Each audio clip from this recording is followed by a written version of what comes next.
Muy buenas tardes, amigos y familia de la Caja de Pandora. Bienvenidos al episodio 139, nada menos, de nuestra programación central. Entre los lunes y los jueves, ahora los viernes y los fines de semana se están poniendo un poquito intensos, pero bueno, como que de lunes a jueves está ahí organizada la cosa hace bastante tiempo para que esté lo más rico en general de nuestra programación.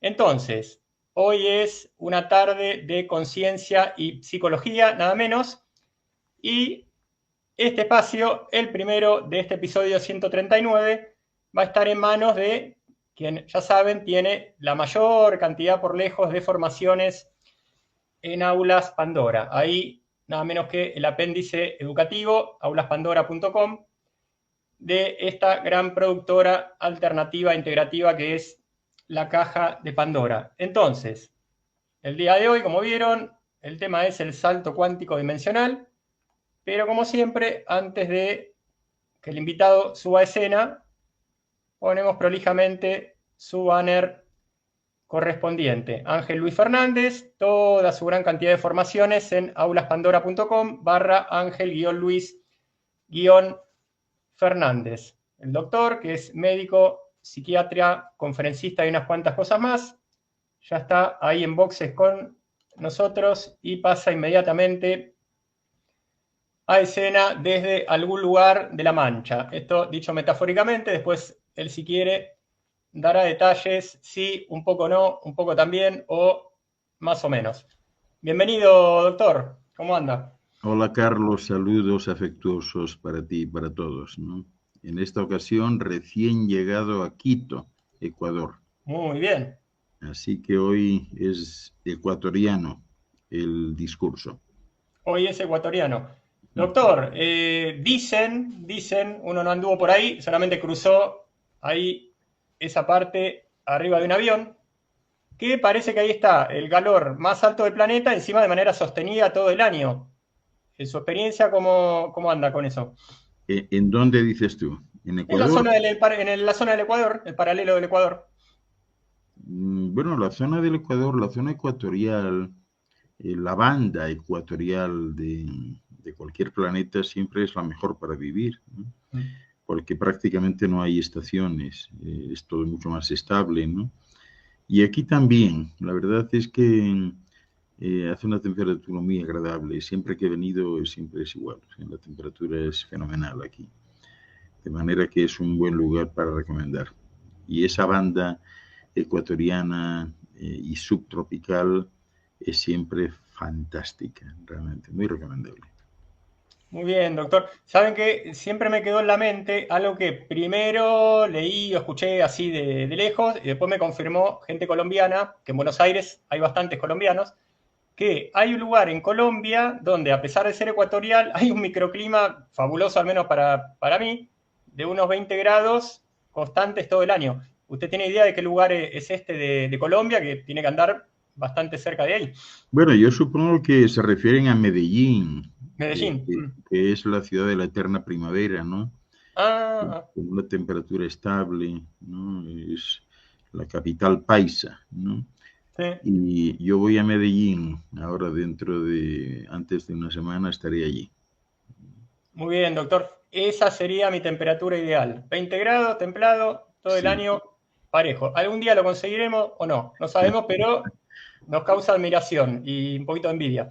Entonces, doctor, el salto cuántico dimensional, usted dirá si tenemos hoy dinámica de exposición, si prefiere dinámica de entrevista, eso está en sus manos. Pues hagámoslo como siempre, es decir, quien tenga algo que preguntar o que aportar, que lo comente, que siempre será mejor que escuchar a una persona hablar en solitario, ¿no? En una especie de exposición monotemática, ¿no? Yo prefiero que haya interactividad. Muy bien, doctor. Entonces, yo en general no me mato mucho para las primeras preguntas de un programa, porque siempre remito al título. Digo, bueno, acá este señor invitado, o señora, señorita, o todas las opciones que hay también, está proponiendo esto. Bueno, ¿qué es eso? O sea, el título, ¿qué quiere decir? El salto cuántico dimensional. Bueno, cuando hablamos desde el punto de vista de la física teórica, cuando hablamos de salto cuántico, pues siempre nos referimos al cambio de estado de un electrón, ¿no? Que pasa de un nivel de energía menor a otro mayor, es decir, lo que se llama en física el estado excitado, ¿no? Dentro de un átomo, mediante la emisión o la absorción de un fotón, se produce este salto, ¿no? Y el cambio, pues, es un tanto discontinuo, ¿no? No está regido por esa famosa ecuación de Schrödinger, porque el electrón salta de un nivel menor a otro de mayor energía, de modo pues prácticamente instantáneo, aunque hoy se está viendo que no es tan instantáneo, ¿no? Que hay un umbral entre los dos niveles dimensionales. Y a este tipo de saltos cuánticos, pues habitualmente se los conoce como transiciones electrónicas. Así que los saltos cuánticos son la causa de emisión de radiación electromagnética, incluyendo la luz, que ocurren en esas unidades cuánticas llamadas fotones. Ese es el salto cuántico, ¿no? Muy bien, doctor. Sabe que recién lo escuchaba y me acordaba que yo tenía un tío abuelo muy mayor que en un momento estaba muy obsesionado. A cada uno que le agarraba y pasaba por al lado le decía, ¿qué es un quantum? ¿Qué es un quantum? Un día tuvo más o menos suerte porque mi hermano es profesor de física. Ahí que con mi hermano tuvo suerte, pero el que pasaba por al lado de mi tío Luis María, ¿qué es un quantum? ¿Sí? Con ese tipo de obsesión. Entonces, nos dio una explicación inicial más que clara, más que concreta. Sobre esta palabra quantum que obsesionaba a mi tío abuelo, ¿se puede diferenciar algo más entre cuántico y quantum? Bueno, cuántico se refiere, digamos que a la zona subatómica de la conformación de cualquier manifestación de la realidad. Ahora ya se empieza a hablar incluso de subcuántico, ¿no? Ya sabes que cuando hablamos de física cuántica nos referimos siempre a la manifestación de la realidad a dos niveles distintos. Por un lado, un nivel ondulatorio, por otro lado, un nivel corpuscular, es decir, de partícula, ¿no? Resulta al final que la partícula, pues no es tal partícula, sino que está formada precisamente pues, por una aglomeración de ondas que da la impresión de que forman una esfera. Por eso pudiéramos perfectamente decir que todo es de alguna manera ondulatorio, ¿no? Y que la primera partícula que puede considerar, se puede considerar realmente pues, la base de sustentación de muchas estructuras o de la mayoría de estructuras, pues no es otra cosa que una especie de ovillo de la energía que en el otro ámbito pues forma la onda. Así que toda la realidad está formada por ondas, todos son ondas, ¿no? Pero claro, al hablar en plural, uno diría, caramba, entonces hay muchas ondas y muchos tipos de energía. Pero la realidad también es distinta en eso. La realidad es que solo existe una energía y que según sea su movimiento ondulatorio, pues define cómo va a ser su manifestación. Es decir, esa energía, si cambia, por ejemplo, la frecuencia ondulatoria o vibratoria, pues aquí le dan un nombre distinto, ¿no? Si se estira, si se contrae, si la longitud de onda se altera, etcétera, le dan nombres distintos. Pero en el fondo es la misma energía, la única energía que conforma la realidad. Yo siempre me refiero a ello como una especie de hilo de lana que puede estar solo y vibra y se mueve o puede estar formando un ovillo. En este caso, el ovillo lo que sucede es que está vacío por dentro. Es un ovillo superficial, ¿no? Pero forma la primera partícula y esas partículas pueden dar lugar a estructuras complejas, ¿no? Así que el quantum es pues un trozo de energía o un trozo de luz, un trozo de algo. Muy bien, doctor. A ver, le planteo lo siguiente. Como investigador, tuve el placer de haber descubierto que una vez existió un señor mexicano llamado Jacobo Grinberg. Acá en Pandora invité un par de veces a alguien que fuera colaborador de él, nada menos, y que encima lo trató a Castañeda también. A Castaneda, mejor dicho. Entonces, Grinberg nos proponía que al menos entre la relación entre sentido más profundo de la materia y cualquier cosa que se pudiera representar, como que siempre mediaba el campo neuronal de cada individuo en particular. O sea, él proponía una cuestión como que llamaba la latiche, como que la realidad física fuera una especie de telar sumamente prolijo, con todos los hilos puestos, totalmente virgen, y que según el campo neuronal de cada individuo se iba a producir ahí una interacción individual y de ese telar para cada persona nuevamente iban a surgir las formas o los fenómenos de conciencia, digamos, que se dieran según esa interacción. Entonces, ¿usted esto lo ve así o separa que esta materia cuántica pueda ser muy flexible en cuanto a fenómenos de conciencia, pero que lo puramente físico siempre sea coherente? ¿Se entiende lo que quiero decir? Sí. Sí, sí. Es que la materia cuántica en realidad yace y subyace sobre un estrato que tiene conciencia. Es decir, el universo, los universos tienen una conciencia propia y es una conciencia que tiende a regularlo todo, a estabilizarlo todo, equilibrarlo todo, armonizarlo todo, hacer que todo entre en resonancia. Entonces, evidentemente, algo de eso hay a nivel general. Fíjate que cuando se creó la mecánica cuántica, era un siglo más o menos, como teoría para entender el mundo a escala atómica, uno de los conceptos clave era tan radical, tan audaz y tan contrario a la intuición que dio lugar a una expresión popular en inglés, que era el salto cuántico famoso, ¿no? Claro, los puristas pueden aceptar aquí que la costumbre de aplicar estas palabras a un gran cambio pues no se compadece con lo pequeños que son de ordinario los saltos entre dos estadios cuánticos distintos, ¿no? Precisamente la razón de que no se cayese en la cuenta de su existencia antes. Pero lo que importa es que no son súbitos, que tienen umbrales entre uno y otro. Tanto que los pioneros de la mecánica cuántica supusieron en un momento que eran instantáneos. Los procesos no son tan instantáneos en la naturaleza, o sea, son procesos graduales, algo así como cuando se derrite un muñeco de nieve al sol, ¿no? Y este hecho, ¿no?, confiere pues una condición distinta a la observación de la realidad. Vemos que la realidad está sustentada básicamente sobre esa única energía de la que hablaba antes y que está sustentada solamente a dos niveles ondulatorios, las ondas fluyen libremente por ahí, o corpusculares, ¿no? Y esta es la realidad. Ahora, ¿qué hay entre ellos? ¿Qué sustrato, en qué líquido flotan ondas y partículas? En un líquido de conciencia, que tiene conciencia propia. Ese es el sustrato, ¿no? Así que hoy por hoy hay que ir viendo estos saltos cuánticos uno a uno, ¿no?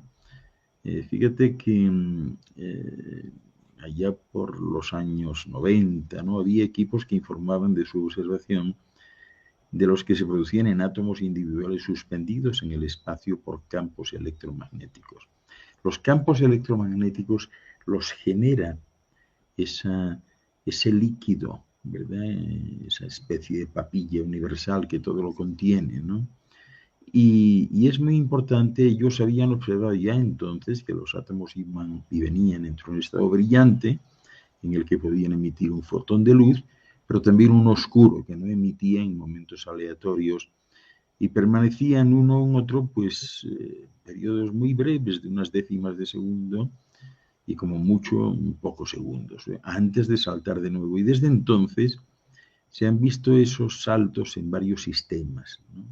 Saltos de fotones que cambian de estado cuántico, a saltos de átomos en materiales sólidos, entre estados magnéticos cuantizados, vamos a decir así, ¿no? Y bueno, pues al final eso se corresponde con lo que ha sido llamado el nacimiento, la vida y la muerte de fotones individuales. Y es curioso porque en estos experimentos los saltos parecían en efecto bruscos y al azar. No había manera de decir, mientras se vigilaba el sistema cuántico, cuándo es que iban a ocurrir, ni de ofrecer un cuadro detallado como era, ¿no? Esto nos ha traído al día de hoy una situación que ya la física conoce muy bien.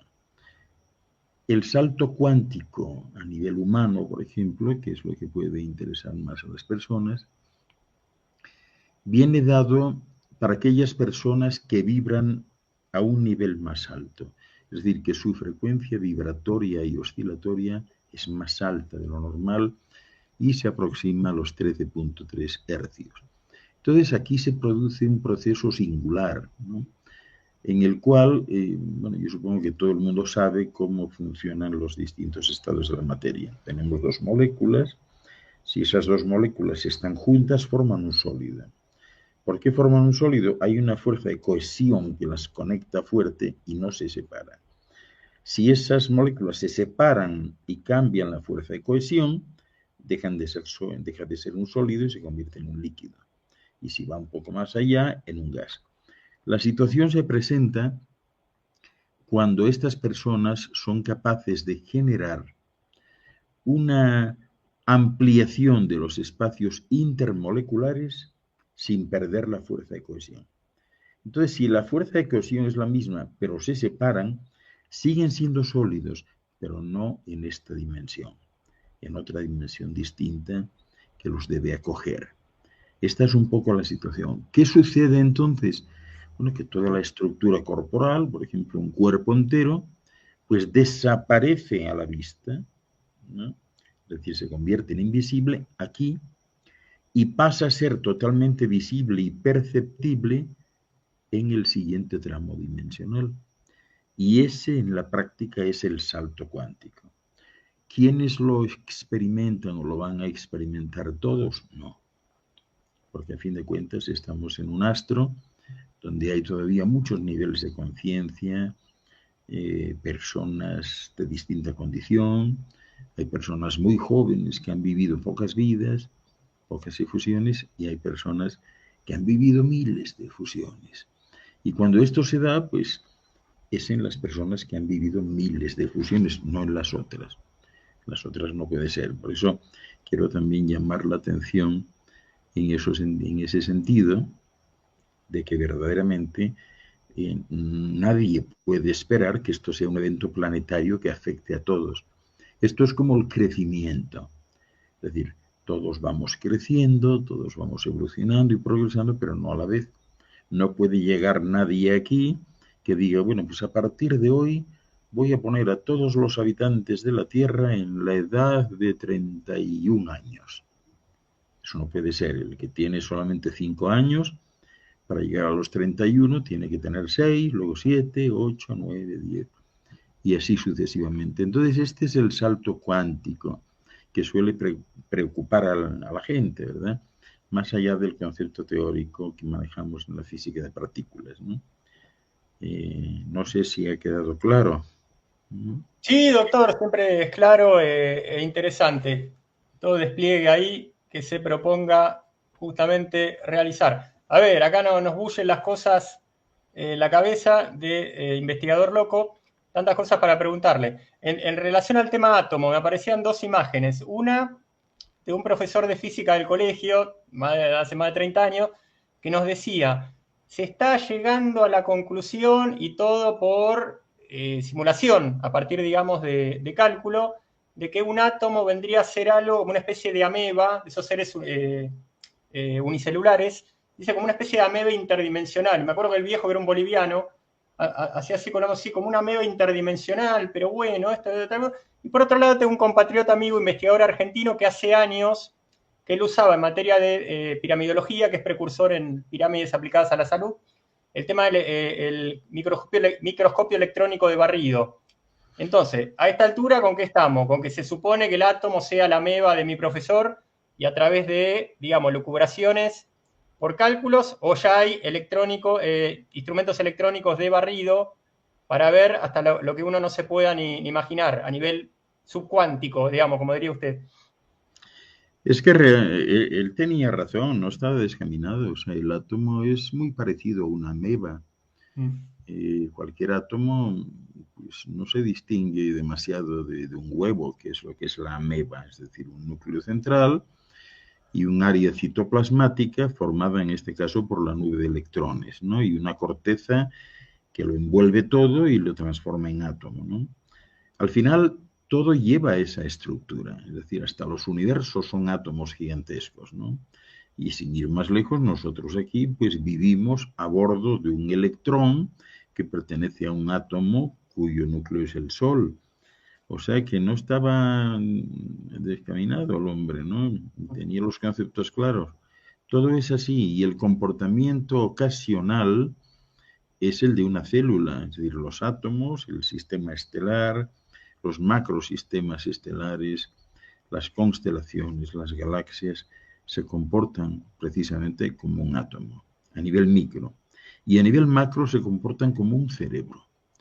Es decir, están formados por conexiones de tipo neuronal, que son justamente las vinculaciones de estrella a estrella. Es decir, las dendritas, ¿no? Son conectores muy importantes a través de la sinapsis, ¿no? Así funciona el cosmos. O sea, una estrella se comporta con otra de la misma manera de la que se comporta pues, una neurona con su vecina. En este sentido hay que recordar que las neuronas están en el aire, es decir, no se tocan, no están en un tejido concreto que pudiera resultar sólido. Las neuronas están en el aire y la comunicación, como ya sabéis, pues es precisamente a nivel electroquímico, ¿no? O sea que no estaba descaminado el hombre, ¿no? Ahí, estimado profesor, Colegio San José de Buenos Aires, año 88, Monasterio. Profesor Monasterio, que era boliviano, era muy agradable, muy especial también. De ahí venía la cosa. A ver, doctor, ahora pasamos un poquito a una inquietud relativa al maestro Gurdjieff, que atando cabos con el mundo de la materia, el mundo de la conciencia, que usted ya mismo lo acaba de hacer, de lo anterior de lo anterior, él tenía una idea muy extraña, por llamarla de alguna forma, porque posiblemente sorprenda a la gente, sobre todo no a mí y seguramente menos a usted, de definir qué era esto del alma. Él decía que su padre se lo había enseñado. Y era la siguiente ocurrencia, digamos. Que el padre de Gurdjieff le había enseñado a Gurdjieff, y Gurdjieff lo llamaba su primer maestro, que en realidad eso de que todas las personas tenían un alma no era tan así, sino que había que ser un ser humano con cierto trabajo consciente por el cual en una dimensión espiritual se iba cristalizando cierta sustancia a la que podía llamarse un principio incipiente de alma. Y el padre Gurdjieff le enseñaba que la mayoría de la gente moría sin haber llegado a cristalizar, por medio de la actividad consciente, esa sustancia mínima como para generar un principio de permanencia. Decía que esto de alma y reencarnación era para bastante pocos. ¿A usted qué le genera esto? Bueno, yo quisiera recordar que al hilo de lo que expresé al principio, el universo, a través de la madre naturaleza Dios, siempre beneficia, perfecciona, ¿no? Y va alterando la realidad, beneficiando al conjunto. O sea, todo lo que parte de la naturaleza siempre es en beneficio, ¿no? O sea, nunca en perjuicio. El alma, bueno, antes de llegar al concepto de alma, quiero llamar vuestra atención de cómo funciona la naturaleza, que es la que genera realmente las mutaciones aparentemente espontáneas, que no son tan espontáneas y son dirigidas por la totalidad, por el conjunto, por ese concepto de Dios. Es decir, un ser humano, en un momento dado, como está sucediendo ahora, pues no está usando las muelas del juicio porque ya no rasga, no mastica como antes, es todo mucho más suave y como consecuencia la naturaleza provoca una mutación y las elimina. Los niños desde hace algún tiempo están naciendo sin muelas de juicio, sin cordales, ¿no? Pero a mí asimismo sucede con otros aspectos. Desde hace 60 años, pues la gente tenía mucho más vello en el cuerpo, pues porque no había las facilidades que hay ahora. Agua caliente, calefacción, etcétera. Ahora nacen todos con menos vello. Son mutaciones espontáneas, siempre que genera la naturaleza. Es decir, que la naturaleza, cuando percibe que es necesario hacer algo, lo hace.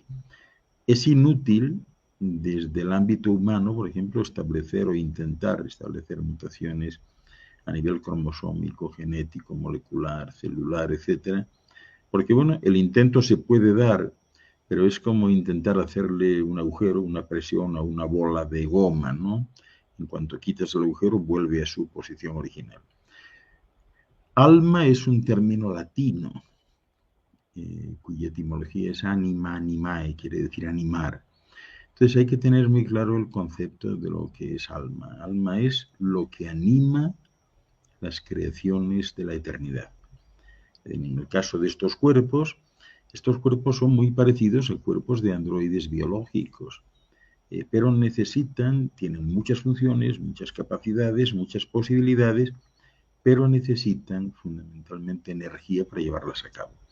Podemos tener el androide que sabe hablar, moverse, contar chistes, reír, parpadear, etcétera, pero si no tiene la batería o no tiene motor, no funciona. Y eso es lo que le pasa a nuestros cuerpos también. El alma es una unidad que la naturaleza proporciona libremente, es una forma de mutación para que se encargue de distribuir la energía vitalizadora o vivificadora. ¿Cómo funciona el alma? Bueno, cuando surge cuando se empieza a necesitar energía. Desde la primera mitosis celular a la primera cariocinesis ya se necesita energía, entonces aparece el alma, surge el alma. ¿Qué hace el alma? El alma recoge toda la energía del sol. El sol es algo así como el dios, que os han dicho aquí. Recoge la energía y la distribuye por todo el cuerpo a través de unas subestaciones eléctricas que aquí llaman centros glandulares o chakras, que a su vez las distribuyen a todas las células del cuerpo por muy recónditas que estén. Ahora bien, estas células funcionan bien mientras les llega la energía, pero hay momentos durante el día que no llega bien la energía del sol. Nosotros recibimos la energía del sol por los ojos, el centro del pecho, las palmas de las manos y las plantas de los pies. Os preguntaréis, pero las plantas de los pies no entendemos muy bien por qué. Las plantas de los pies y las palmas de las manos están formadas por tejido neuronal, llenas de fotorreceptores y de neurotransmisores. Por la planta de los pies entra la energía solar filtrada desde el núcleo de la Tierra, porque no hay que olvidar que la Tierra es en sí un ser humano también, un ser que necesita de esa energía. Entonces, cuando nosotros estamos en la noche, que no hay sol directo, la energía que nos llega si estamos de pie del sol es la que le llega al sol, la que le llega a la Tierra, al núcleo de la Tierra, y es irradiada en todas direcciones, pero claro, también muy filtrada. No es tan potente como cuando tenemos el sol por la mañana o durante el día que nos entra directamente. ¿Cuál es el proceso? El alma recibe esta energía, la distribuye a través de los centros glandulares y llega a todas esas células, insisto, que por muy recónditas que estén. Pero las células tienen unas unidades citoplasmáticas conocidas como mitocondrias, dentro de las cuales hay unas unidades más pequeñas que están situadas justo en las crestas mitocondriales, llamadas unidades ATP, adenosintrifosfato. Estas unidades son fundamentales en la vida porque son los acumuladores de energía, van acumulando energía durante todo el día para que por la noche, cuando no haya, poder liberarla y hacer que la célula siga funcionando. Gracias a eso vivimos. Si entrásemos en un momento de noche perpetua, evidentemente, antes o después, esto acarrearía la muerte, ¿no? Y así funciona. Por eso es necesario por la noche dejar el cuerpo sin movimiento, sin consumo o con consumo mínimo de energía para aprovechar estos acumuladores ATP, ¿no? Entonces el alma es esa unidad que hace eso. Cuando el cuerpo empieza a fallar, las conexiones electromagnéticas se estropean o lo que sea, de la misma manera que apareció, desapareció. Esto quiere decir que el alma es una cosa y la esencia es otra distinta. Y el espíritu otra distinta. pero todo tiene alma. Hasta una piedra tiene alma. También todo tiene esencia y también todo tiene espíritu. O sea, todas las manifestaciones de la realidad, aunque nos parezcan inertes, en realidad no lo son. O sea, nosotros tenemos que entender que, bueno, a pesar de los procesos de transformación, pues no sé, de una mesa, de un plástico, lo que sea, que da la impresión de que es material inerte, material muerto, pero no, no lo es, porque a nivel atómico, subatómico, cuántico y subcuántico tienen una actividad febril. Así que, en definitiva, todo tiene vida, todo está animado.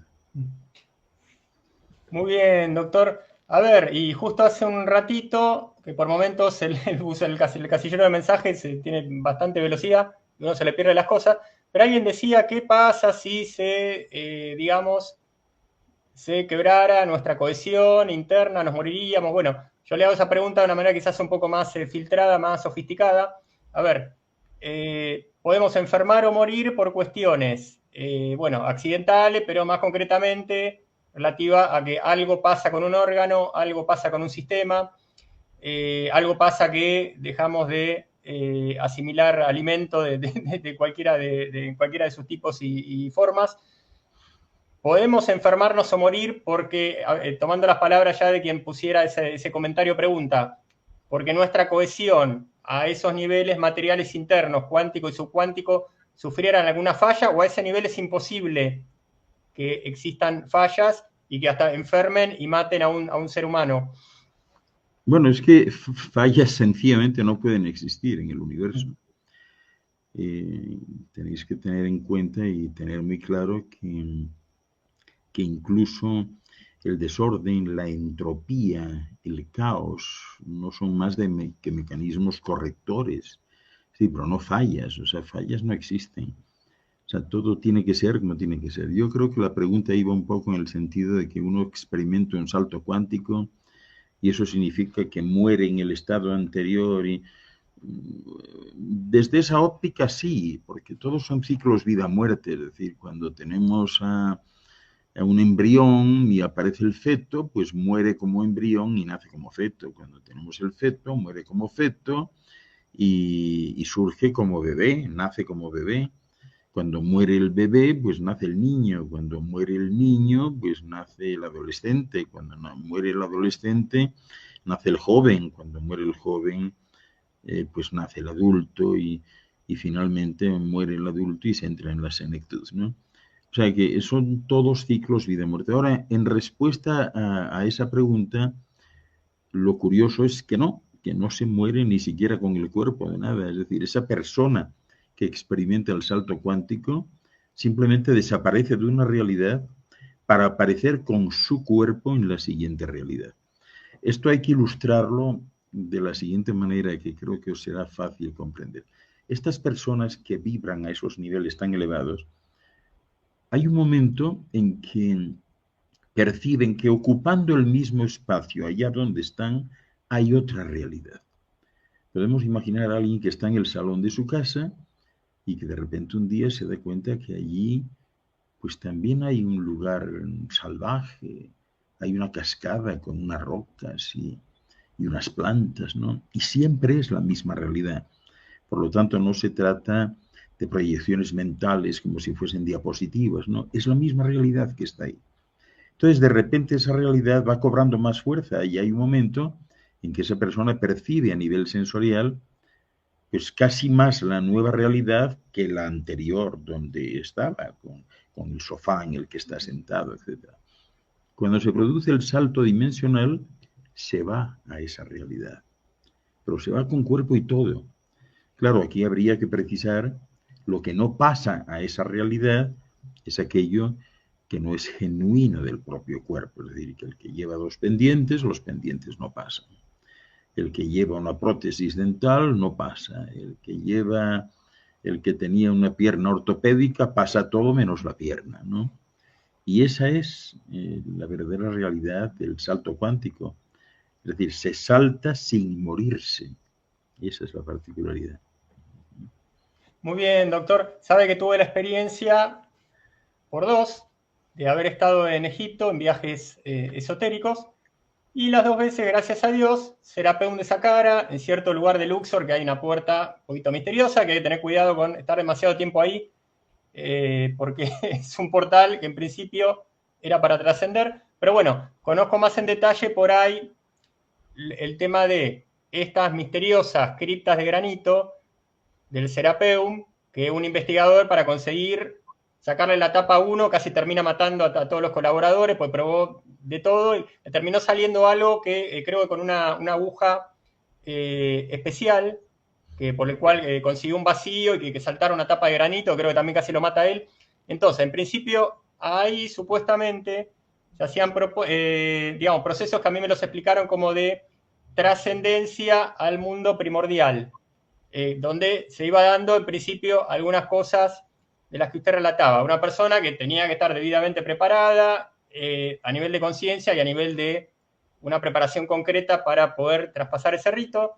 Se metía en la cámara de granito, en principio parece que lo que ocurría, algo pasaba, habría alguna asistencia técnica seguramente, de golpe la persona, salvo con lo que tuviera puesto, salvo que lo dejaba acá, se iba para otro barrio. Entonces, ¿usted considera que en el Serapeum había este tipo de procesos de trascender en vida? ¿O cómo lo explica? No, ¿Cómo lo niega? no. Eso solamente se puede dar, o sea, sería como hacer una trampa, ¿no? Es decir, que yo cruzo una puerta y resulta que estoy en otra dimensión. Eso no funciona así. Lo que pasa es que antiguamente, y por cierto que eso pertenece al futuro que viene, sí que había lugares por donde era fácil integrarse y desintegrarse, ¿no? Cuando había alguien, esto es algo que la física está ahora mismo empezando a descubrir y es muy interesante, ¿no? La física teórica está empezando a sospechar que todo está en el mismo sitio, pero con distinta frecuencia. Es decir, que los viajes interespaciales, pues al final no van a ser viajes, porque claro, hoy se empieza a ver también claro que es imposible viajar por el cosmos. Si ir a la estrella más cercana, que es Alfa Centauri, eh, pues nos llevaría 4.3 años luz, más otros tantos al regreso y un año y pico de estancia, total 10 años, eso es inviable, ¿no? Es decir, lo máximo que se puede ahora, con la tecnología actual, pues es visitar la Luna, Marte y poco más. O sea, viajar en el espacio es imposible. Entonces la física está empezando a entender que a lo mejor no hay viajes en el espacio, que lo que se hace es integrarse y desintegrarse. Y esto, con estas teorías nuevas como la del desdoblamiento del tiempo, eh, de Jean-Pierre personas Garnier. como Jean-Pierre Garnier, amigo personal mío, pues nos llevan un poco a empezar a considerar como viable que dentro de muy poco tiempo, por ejemplo, estas palizas que yo me doy con estos viajes, pues no sean tales. Es decir, no están lejos los tiempos en que yo prepare mis maletas y si tengo que venir a Quito, las desintegre en mi casa y en ese mismo instante las integre en el lugar correspondiente de Quito, donde lo único que es imprescindible es saber dónde se van a integrar. Y después de las maletas voy yo, me desintegro allá donde estoy y me integro en Quito, en el lugar exacto que previamente he considerado o cuyas coordenadas me han enviado, ¿no? Eso está ahí. Es decir, es una realidad palpable. En el pasado se hacía esto también. Hay que tener en cuenta que, por ejemplo, en la civilización egipcia se invitó a muchos seres del espacio bueno, pues a echarles una mano, ¿verdad? En la conformación de aquellos primeros pueblos. Y muchos de esos seres que venían lo hacían por esa vía, desmaterializándose y materializándose. Pero esos seres también cuando llegaban aquí, muchos de ellos no tenían una biología compatible. Perdón. No tenían una biología compatible y necesitaban traer atributos, por ejemplo, para respirar. De manera que hicieron las famosas estancias de Amenti, quien haya visto algunas de ellas verá que son completamente herméticas. Eran lugares con atmósfera propia, con aire especial propio, con una gravedad propia, donde alojaban a estos visitantes. Y si salían de ahí en algún momento tenían que hacerlo con máscaras. Máscaras fundamentalmente respiratorias. Y estas máscaras respiratorias, bueno, pues son las que han pasado la historia, como que había una que le salía un tubo y eso se les parecía un ibis, pues es un ibis. Y el otro tenía una cosa, dos protuberancias arriba, pues se parecía a un perro, ¿no? O a un lobo, y así funcionaban, ¿no? O sea que en realidad el salto cuántico es personal y depende de las circunstancias de cada uno. O sea, no todos. O sea, este es un proceso de maduración. Todos lo van a experimentar en algún momento, pero no todos a la vez. O sea, eso es imposible. Bien, doctor. Recién ahora se fueron juntando unas 3 preguntas que vamos a dejar para el final. Se fue habiendo más nada de saludos y comentarios que preguntas. Entonces me permito con un par de intervenciones mías más y darle lugar a esas preguntas que ya tengo identificadas. Entonces, sobre lo último que acaba de decir, una de las cosas que acaba de decir, el tema de desmaterialización, había un investigador argentino bastante especial que también traté, conocí en persona e investigué, Pedro Romaniuk. En un momento le hablaba de la vara Brill. ¿Qué habría sido esto de la vara Brill? Una derivación tecnológica de las investigaciones de Wilhelm Reich, con esto que Wilhelm Reich llamaba el orgón, pero bueno, es un poquito más complicado, por el cual con esta vara Brill en principio se podía desmaterializar y materializar al menos objetos. ¿Qué nos puede contar esta vara Brill? Si la conoce, si le parece fake news o cosas por el Bueno, estilo. la vara Brill surge de la sociedad secreta Brill de Alemania, ¿no? Que tuvo mucha trascendencia allí por los años 40 y que todavía hoy continúa, por lo menos tiene un producto en los supermercados que es un extracto de carne enriquecida que se sigue vendiendo, ¿no? Pero yo creo que ellos se referían fundamentalmente a los bastones de mando, ¿no? Los bastones de mando siempre estuvieron en poder de grandes personalidades cósmicas que vinieron aquí y era una forma de protegerse, ¿no? Como el bastón de Moshe Halil, de Moisés, ¿verdad? En un momento dado. Estos bastones tienen una médula espinal, ¿verdad? Y están rodeados básicamente de basalto, ¿no? Es curioso que uno de ellos fue a parar a Argentina, a poder del profesor Terrero en Córdoba, Terrera, Guillermo Alfredo Terrera. o Terrera, eso Sí, es, sí. en Córdoba, Argentina, que estudiaba pues, la sociología y antropológicamente los comechingones, ¿no? Lamentablemente esa vara se le rompió por la mitad y no funcionó. Pero esa médula espinal que tienen esas varas responden a cualquier recurso mental y a cualquier impulso mental.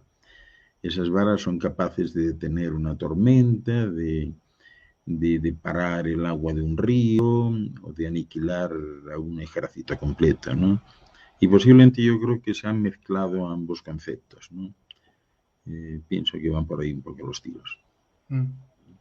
Y doctor, el experimento Filadelfia, por el cual ahí por la década del 40, un barco de la Marina norteamericana supuestamente se desmaterializa, aparece en el Pacífico, la gente que queda, pues parece que llegó a movilizarse gente con el experimento, estaban uno supuestamente muerto, otro supuestamente trastornado.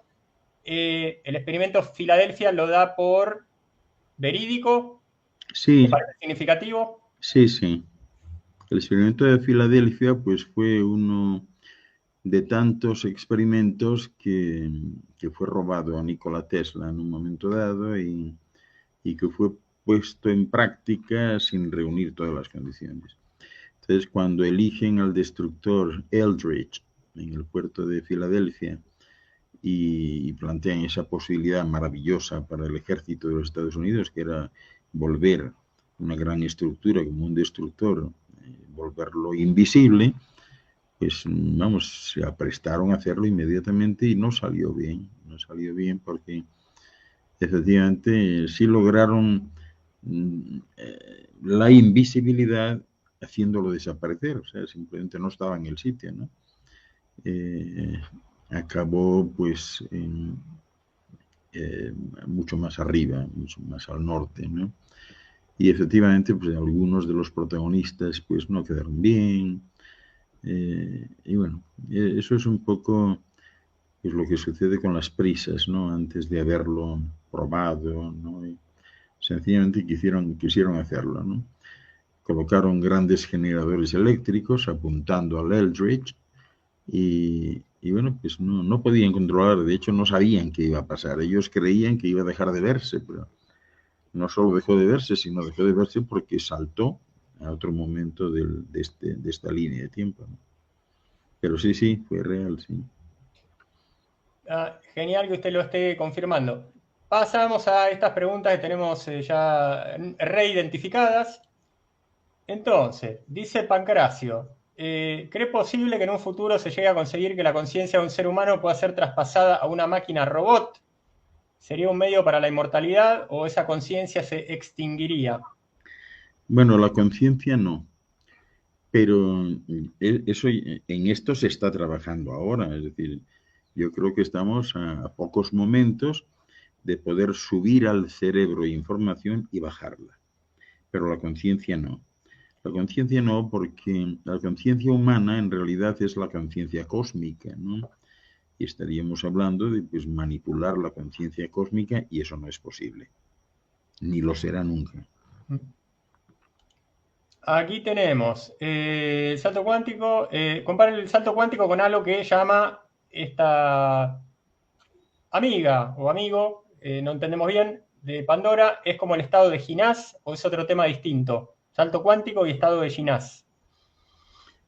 No, el salto cuántico es un estado físico, o sea, no tiene que ver con el estado de Ginás, no. Es totalmente físico.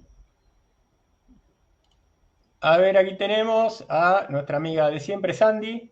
¿Qué otras señales pueden haber en relación a que se haya dado este salto? Emocionales y mentales también.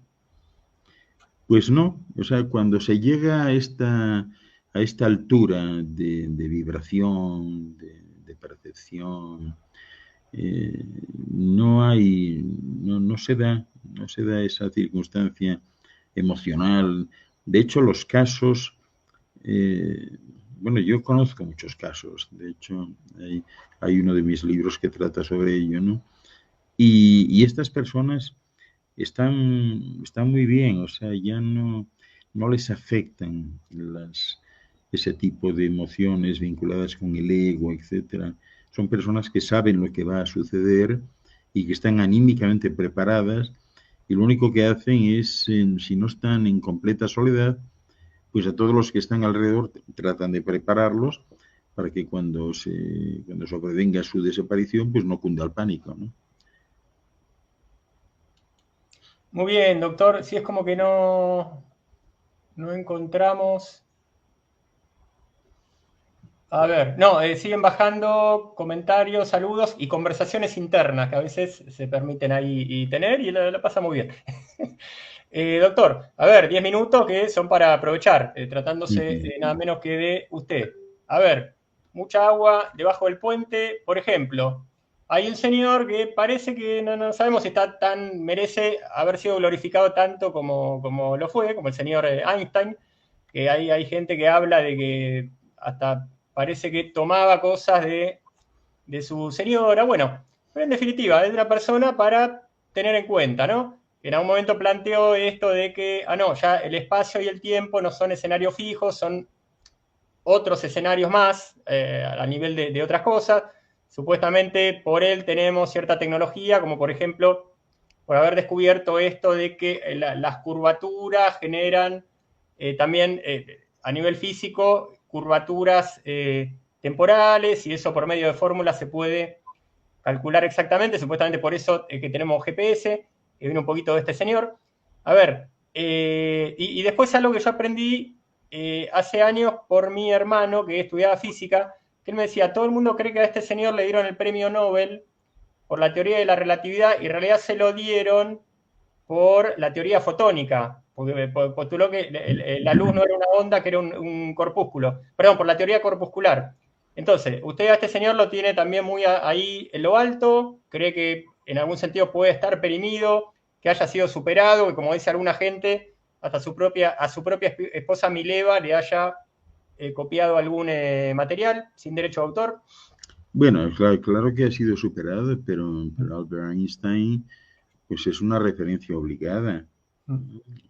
Es la primera vez bueno, que la velocidad de la luz se compara con la masa, ¿verdad?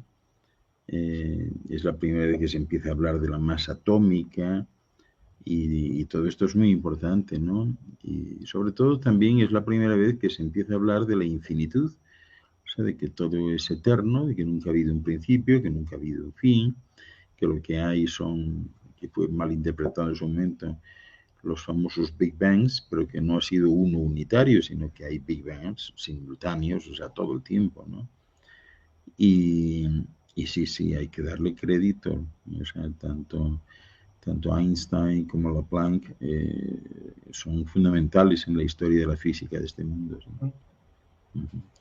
Una vez escuché el siguiente comentario, lo dejamos ahí, comentario, que en realidad la llamada bomba atómica, por la cual habría tenido algo que ver este señor también, supuestamente se habría arrepentido por asesorar al gobierno norteamericano por medio de una carta, que en realidad a él lo que habría hecho habría sido adaptar reactores térmicos, reactores atómicos portátiles de los alemanes. ¿A usted esto qué le genera? Bueno, no, la verdad es que no tiene nada que ver con eso. Esto significa un mal uso de la energía. O sea, la bomba atómica, el concepto de la bomba atómica era para generar energía gratuita, libre, permanente, potente, ¿no? Pero esto al final, pues es lo mismo que si tienes una tarta de cumpleaños, ¿no? Sirve para dos cosas, ¿no?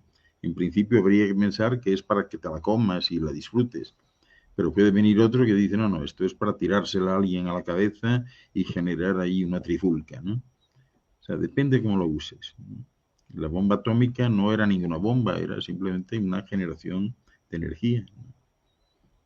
Muy bien. Sabe, doctor, que, bueno, estoy en Escandinavia y hace poco me puse a ver en una aplicación de la televisión sueca que tiene documentales muy, muy buenos, algunos en inglés y subtitulados al sueco, uno sobre Chernobyl. La verdad que era impresionante, era de 2021, pero con mucho material anterior, con mucha cuestión de videos del momento. Había una escena que era impresionante, del mismo año 86, cuando era un desastre, el reactor este creo que era el 4 que había explotado, y en una parte estaba lleno de algo que podríamos llamar, uno miraba el video, parecían como masas de carbón humeantes, y parece que lo que hacía el gobierno ucraniano, sabiendo que eso era mortal, pero que no quedaba otra que sacarla para que no fuera peor, era contratar voluntarios, diciéndole a los voluntarios que tenían, no sé, solamente tantas horas para poder ir removiendo eso y que posiblemente a los 5 años se murieran. Y parece que la mayoría de esos voluntarios hicieron lo que les dijeron y a los 5 años se murieron. Se dieron la vida ahí por Ucrania y el futuro de Ucrania. Dentro de lo que queda, que son menos de 5 minutos, ¿cómo nos retrata esto de Chernobyl? Sí, o sea, he visto yo también un documental, no sé si será el mismo en ese sentido, y evidentemente, o sea, todas estas instalaciones son en realidad un polvorín, o sea, puede pasar cualquier cosa, ¿no? Hoy por hoy tenemos que ir en otra dirección distinta, en el aprovechamiento de la energía, ¿no? Darnos cuenta, por ejemplo, pues que nuestra propia energía, nuestra propia percepción, pues hace que, por ejemplo, podamos sentir que el tiempo se acelera más cada día, ¿no? Que bueno, si transcurren más rápidamente, pues eso, entre otras razones, es porque nuestras células han acelerado el pulso para adaptarse al incremento del pulso de la Tierra, eso que llama la frecuencia Schumann, ¿no? Pero que la velocidad de ese pulso depende en realidad de nuestra percepción del tiempo, ¿no? O sea, el tiempo no es lo mismo para todos, ¿no? Y también tener en cuenta, bueno, por cerrar un poco esto, que cuando se elevan las frecuencias de luz que recibimos, ¿no? Pues un ser vivo recibe esta energía como información nueva que molecularmente queda codificada en el ADN y lo transforma, ¿no? el primer paso del cambio es hacia el caos, porque el modelo anterior tiene que disolverse antes de que pueda manifestarse lo nuevo, ¿no? Es decir, entrar en invisibilidad, como decía. En el siguiente paso, los patrones pues pueden reorganizarse en un orden más complejo, produciendo organismos más perfectos en la nueva realidad. Todo esto sin muerte. Este es el verdadero salto cuántico, ¿no? Todo sin muerte. Pasará a todo el mundo antes o después, pero no a la vez. Este es un poco el mensaje, no a la vez. No sé si hay alguna pregunta de última hora, porque en fin, podríamos estar hablando largas horas con esto, ¿no? Y nos quedan 2 minutos, doctor. A ver, saludos y... Claro, y lamentablemente a veces ponen preguntas sin signo y uno tiene que estar leyendo párrafos largos Sí, y ya lo sé, sí. puede tener un contenido de pregunta, pero es como que nos complica un Sí. poquito la existencia. Ya sabe que, Yo les estoy viendo ahora, aquí veo a Elena Zamalbón. nuestra Juan, recomendación permanente es escribir preguntas en mayúscula y lo posible sí, preguntas bien enfocadas sí, con el perfecto. tema. Yo le Esto es lo que... preguntaría, doctor, que quedan 2 minutos, buceando en aulaspandora.com, ahí en el sector de cursos del doctor, no vimos que haya ninguna fecha de seminario en vivo, salvo que la haya y que no la hayamos Sí, encontrado. sí, no Entonces, la hay, tiene que haberla. Lo que pasa es que yo ahora, con razón. sí, ahora mismo yo realmente estoy hasta un poco, bueno, no recuerdo la fecha bien, creo que es el 19 de diciembre, Sí. el 19 de diciembre, y esto es la nueva tierra. ¿Mm? El 19 de diciembre, que tiene que ser un domingo, en Aulas Pandora, la nueva tierra. Ujú. La nueva tierra va a hablar, pues, de, de cómo será nuestro hogar dentro de muy poco tiempo. Muy bien, doctor. No lo vemos de esa manera. Quizás sea que su seminario está acordado, pero no está publicado. Si no, Puede, imagínese, hubiera estado todo el tiempo ahí, pero yo no encontré sí, agendada en Aula Pandora la próxima presentación en vivo del sí, doctor. sí, pues es el 19 de diciembre en Aulas Pandora a las 6 de la tarde hora de España. Mm. Muy bien, Ángel. El cierre ideal. Nunca dejó de estar ahí su banner relativo, por empezar, a su nombre y a su espacio personal dentro de aulaspandora.com. Entonces, doctor, más que agradecerle, como siempre, y esperar su próxima visita para su próxima clase, por supuesto. Pues muchísimas gracias a todos por vuestra consideración, esa que siempre me dispensáis, y vuestra atención y vuestro afecto, que me llega muy claramente, ¿no? Gracias a ti, Carlos, por estar ahí al volante de este vehículo. Y nada, nos vemos la próxima vez en el mismo sitio, a la misma hora, con un distinto tema. Un abrazo. Luz y salud para todos.